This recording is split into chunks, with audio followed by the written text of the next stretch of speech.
Бірінші өлең жалғастыра берейін. Бірінші өлең Хан Саматтың Каспий жағалауы деген өлең. Дірілдеді аяқ келгенде қасыңа таяп, ашыды өзіме жаным көрмейді деп сені, батпайды жүрек қасыңа барып айтуға бәрін, жай ғана өзі жазады саған жасырын әрін. Біз енді бөлек, біз дұшпанында, қолымнан бақыттым оп-оңай менің құшқанында, айрылдым өзіңнен как будто не о чем, енді ешқандай махаббат маған не почем. Кім білген бұлай боларын, сенімен көрмесем жүрек қиналатын. Айтшы жаным, келсеңші бағым, бірге аралайық Каспий жағалауын. Естіп жоқ, қайырмасы кетті. Енді біз енді келесі өлеңімізді айта берейік. Без себя деген не и ночи я скучаю ғой, короче. Не и ночи я скучаю, а тебе лишь вспоминаю, любимая моя. Без тебя я погибаю, а тебе лишь вспоминаю. Забери меня, забери меня, забери меня.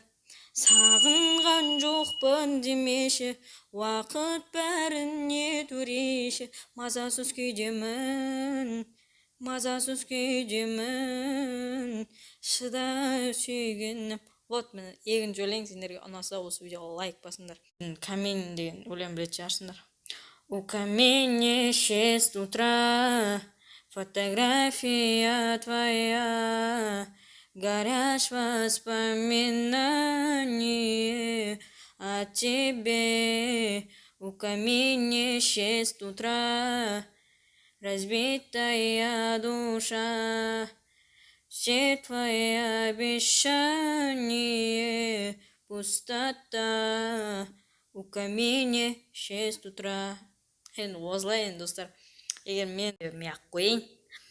Мен тегенде сенің қолыңа қолыммен, ұяласың, ұнайсың маған соныңмен. Саған деген теңеуім менің таусылмас, біз сырлас жандар болып өтейік 5 күндік өмірден.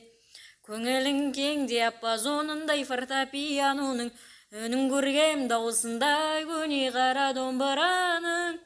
Тәнім күнге күйген бояуындай қоңыр гитараның, 140 аспап 1040 күй табағым, 140 аспап 1040 күй табағым.